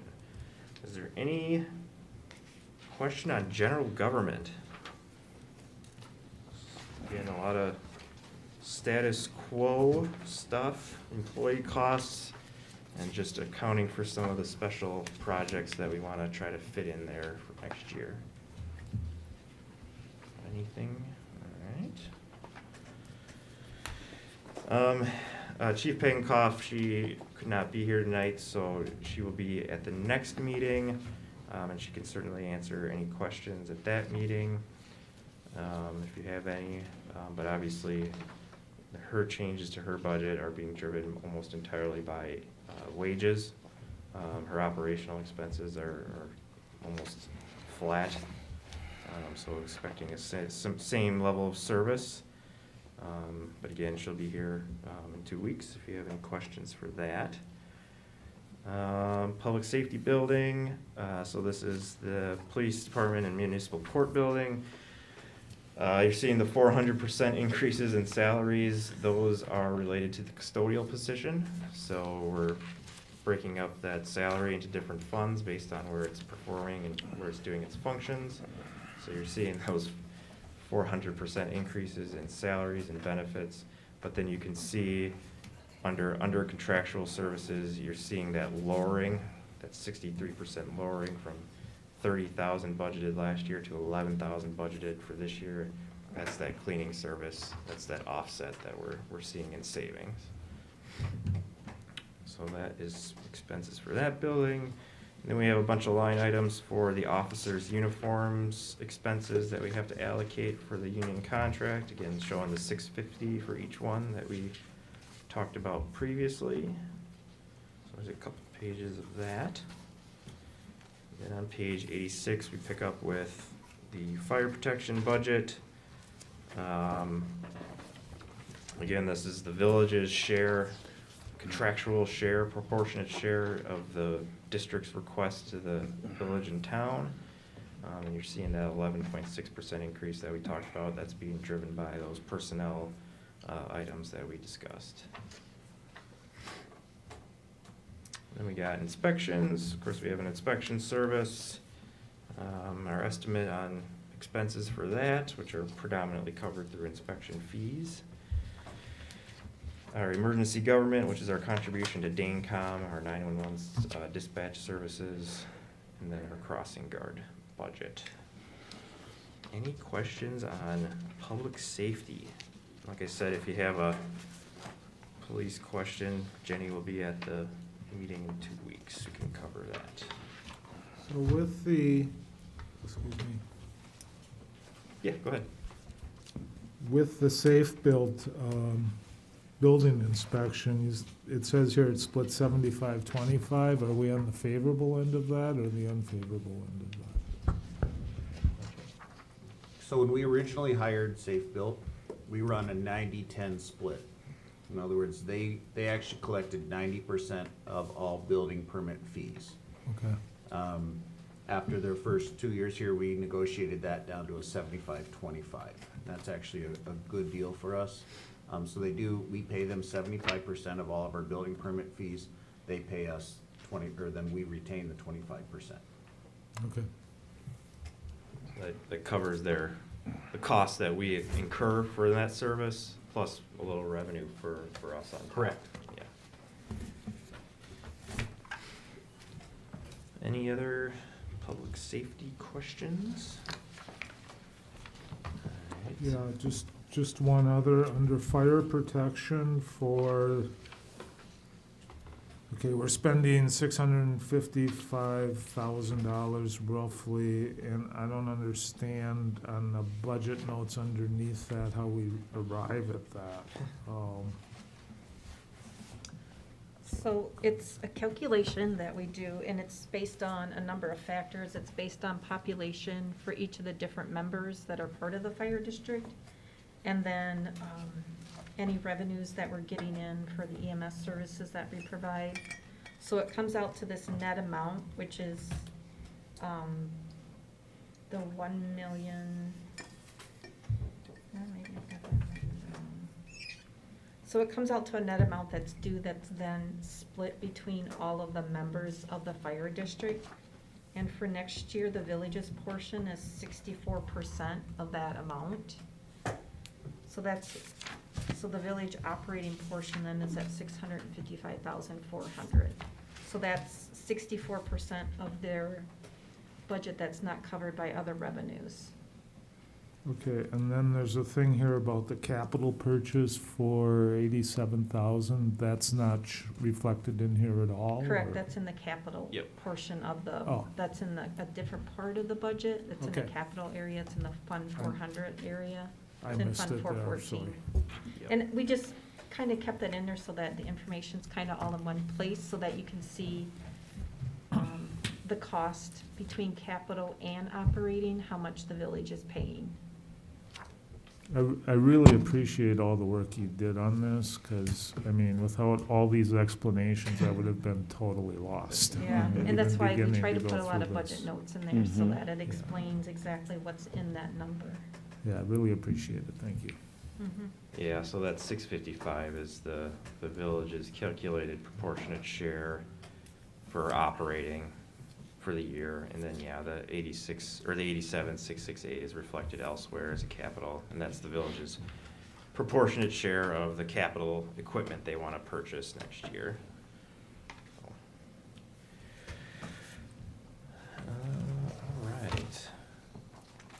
So, all your tough questions for Public Works. So Public Works actually is, if you saw it earlier, is almost a 6% decrease for this upcoming year. So Jeff was very efficient with his budget. So there's a couple different categories here that the staff salaries and benefit costs get broken out into. So you have your Public Works administration budget. So you can see the salaries and benefits there. I was gonna ask, the 71% decrease, is that Nick's salary? Is that being broken out just into different funds? For the supervisory? Yep. Yeah, that's Okay. being broken out. Yep, so that's the supervisor position, it's just the salaries being broken into different funds to better track where that time is being spent. But otherwise, things are pretty flat from an operations standpoint in that budget. And then our engineering budget is for our contractual costs for any just general engineering costs that we incur. And again, that's kind of based on just historical usage.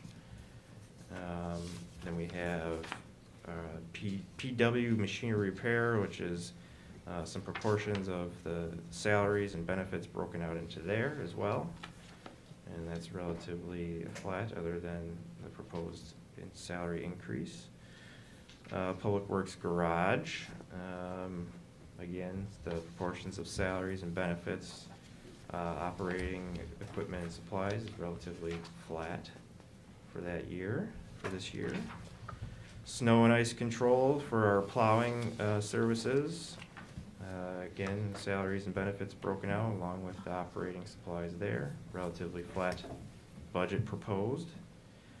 Costs for our traffic signals. Then our street lighting on the following page, our electric bills for that. Our storm sewer budget for all of our stormwater infrastructure. Again, salaries and benefits broken out. Flat on the operating expenses for the most part. And then our tree brush and leaves, again, another function where the salaries are broken out.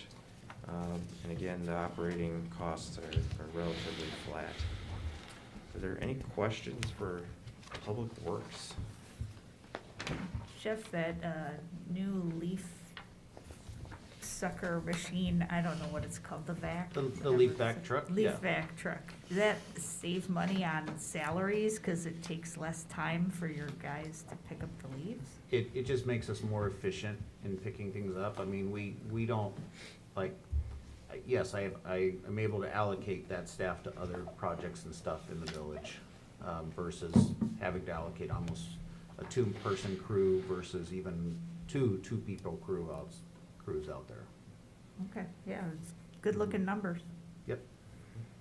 Yeah, I guess it kind of eludes me in here how you managed to get the 5% savings. What is that really, is that less project work or is that? No, so where we try to look at it, where I look at my budget from year to year is, we're constantly adjusting based off of kind of what we're spending on that previous year. And I'm a firm believer that just because you have money and something doesn't mean you should spend it. That some years you may be over in certain categories and under in others. And so we're constantly refining that every year. As I looked at this year's budget, I will say this, we've been able to buy some new equipment and in the past 5 to 6 years. And that new equipment generally is not as maintenance hungry as much older equipment. So as the village board invests in our fleet and invests in our equipment, it makes it easier for us. It hopefully, ideally in the long run, means less maintenance and that type of thing. On top of that, my staff, I believe, takes exceptional care of our equipment. And I think that's reflected in when you see the equipment out there working, it's clean and it's operating efficiently and effectively and stuff. So, but yeah, there's always a concern. I think other departments have had to cut in some years where we've been higher. And so I think this is one of those years where we can say, we looked at it and we feel comfortable where we're at. That doesn't mean something, it's just like anything else. As when we look at Public Works, any of our buildings, large furnaces can break, need to be replaced, and that type of stuff. And those are expenses that sometimes just hit you out of the blue. Okay.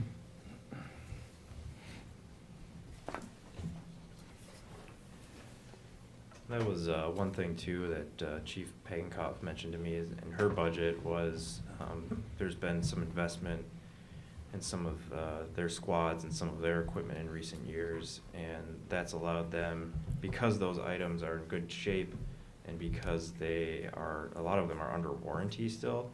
You can see, and I just brought it up here, she's requested less in vehicle repair and maintenance services and communication repairs and other contractual services because she has that new equipment that is requiring less maintenance.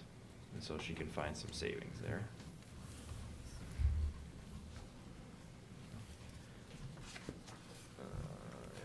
Alright. Anything else on Public Works? So, Health and Human Services category, there's a few items under here. Obviously, we operate our cemetery here in town, and you're seeing some of our employee salaries and benefits broken out. Again, it looks like some additional salary time has been apportioned there, which is driving some of that increase. But overall, in the cemetery, pretty much flat on the operational side of expenses. Not a huge dollar amount for the cemetery. And then the next three categories here are the meal site, the outreach, and the adult day program are part of the senior center. The outreach is the case managers that are at the senior center. And so you can see those budgets there, and not too much changing. I know that there's an increase in the catered meals cost, but that cost is offset by an equal revenue that is coming in, which is reflected in the revenues, so that's what's the increase there.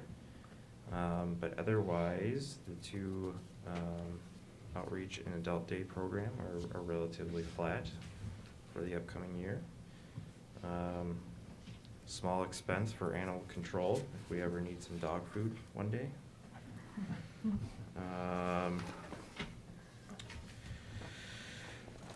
Culture and Rec. Any questions on Health and Human Services items? Alright. I know we went over the senior center budget at the joint meetings a couple times, so not all this is new. Culture and Rec. Again, the senior center budget is here. Most of their salaries and benefit costs are here, plus their operational expenses that aren't tied to any specific function. Again, relatively flat. I think this year was you had half the salary and benefits of your administrative assistant, and now this year will be the full year of that position. So you're kind of seeing that drive that 7.84% increase in the senior center. So that's probably one of the primary things driving that increase. And then the senior center building, again, costs for operating the building. It's always good that we have $50,000 in contingency, just in case. Any building. Yeah, you had to talk about a furnace going. Not mine, please. Yeah, fine. And then we have our parks budget, so all of our expenses for parks, plus some of the public works salaries are in there as well. Again, just looking at trying to apportion those costs out to track them better, plus their operational expenses. Again, actually a decrease, overall decrease there, but pretty relatively flat for the most part. Recreation, of course, we talked about the position, potential parks/recreation position. So you're seeing those costs attributed there. That's in the budget for a half year.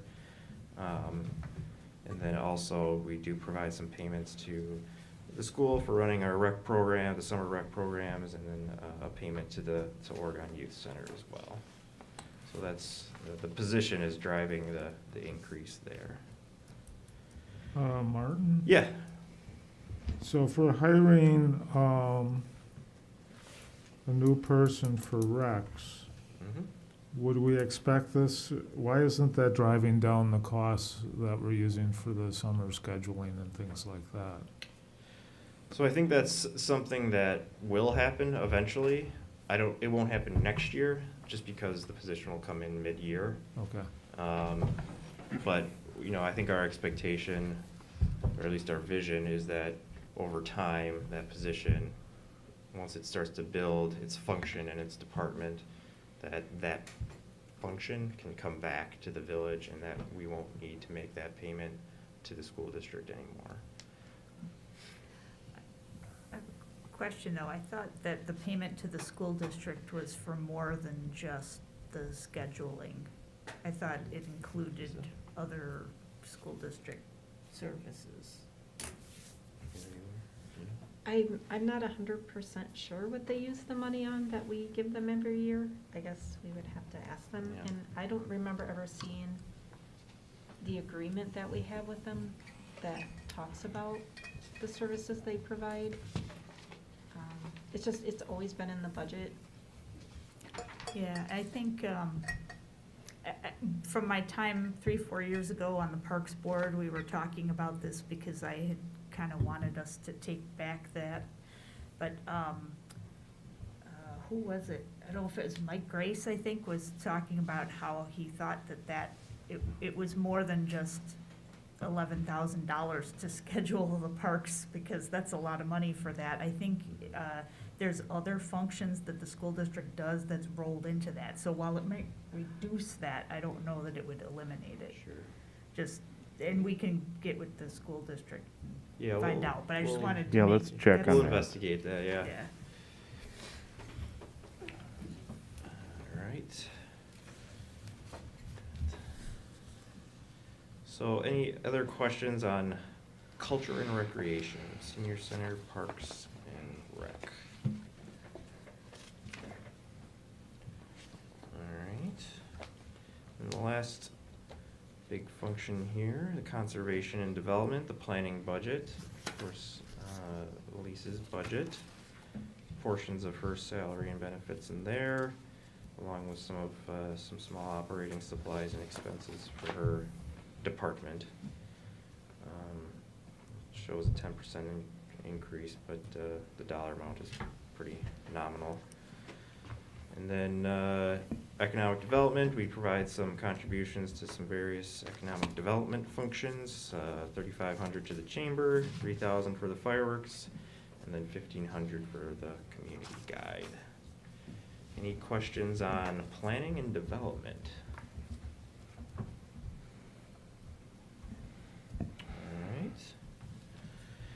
And then the last thing we have is just any other financing uses if we're transferring things out to other funds. And this year we don't have any of that. So that is the general fund budget. Are there any other questions? So, I guess, all right, I think we can cover the special revenue and the utility stuff at the next meeting. And Okay. kind of go over anything that may have changed between this meeting and the next meeting. We'll plug in the 60,000 for the contingency. We'll take a look at that 11,000 for the summer rec for the school. And I think we talked about the room tax being covered by the American Rescue Plan. I think we could probably plug in the 25,000 for that in revenue into the room tax as well. And then just leave the rest to be idle for now. So, yeah. Okay. So the next, so I had a page right at the beginning. I think it was the first page, actually.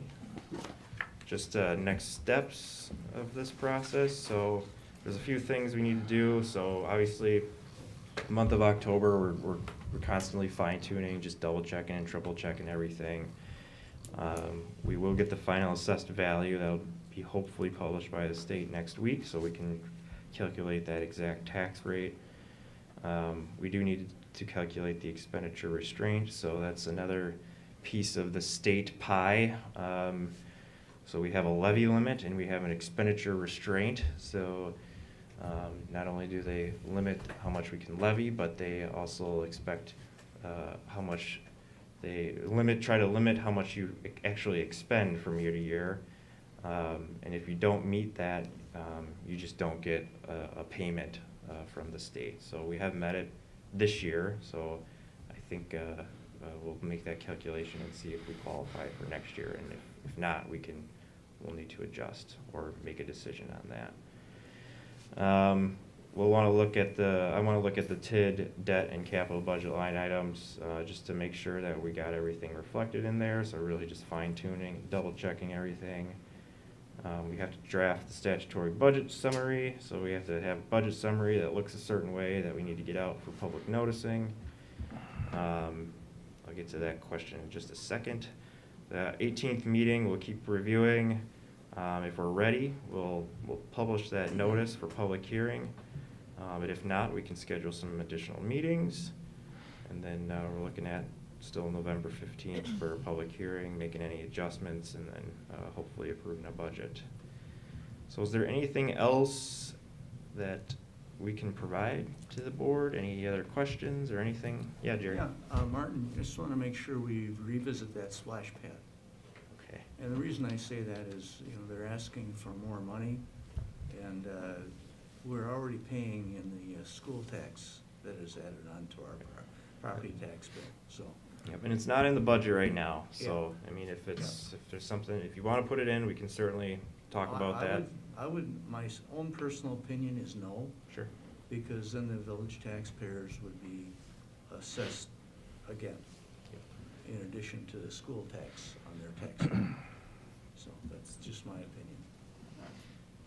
Is there anything else that we can provide to the board that would be helpful? Any other questions? Keep rolling along. All right. The 18th, more discussion. All right, let's go back. Do you have a question, Amanda? I was just going to say, how long have you been administrator now? 4 months. Okay, I think it's completely amazing how you understand all this and took us through it after being here in only 4 months. I just wanted to say that, awesome. Mhm. Thank I you. concur. That's awesome. Appreciate it. Mhm. I don't think he slept in about a month. Yeah. Last week or two, yeah. All right, let's finish things up. We're on 11, future agenda items. Anybody have anything? Obviously, next time we'll be focusing mostly on budget, maybe a couple other small things. All right, let's go. Randy, before we go. Yeah, Jerry. I want to echo some things that are just something that Mike started out the meeting with, and that's the fact that I really appreciate all the hard work the employees and the staff have put into this budget. It's a big document, and it doesn't just start and end now. This is an ongoing process that didn't just start 2 months ago or 3 months ago. It's an ongoing year-round project budget. So it's a testament to what a good staff we have. So Absolutely. Sorry, man, I've been here 5 months. Still amazing. That explains it. All right, let's have a motion to adjourn. move to Jerry, So- second? Second. All right, by Mike. All in favor, say aye. Aye. Okay, we're adjourned.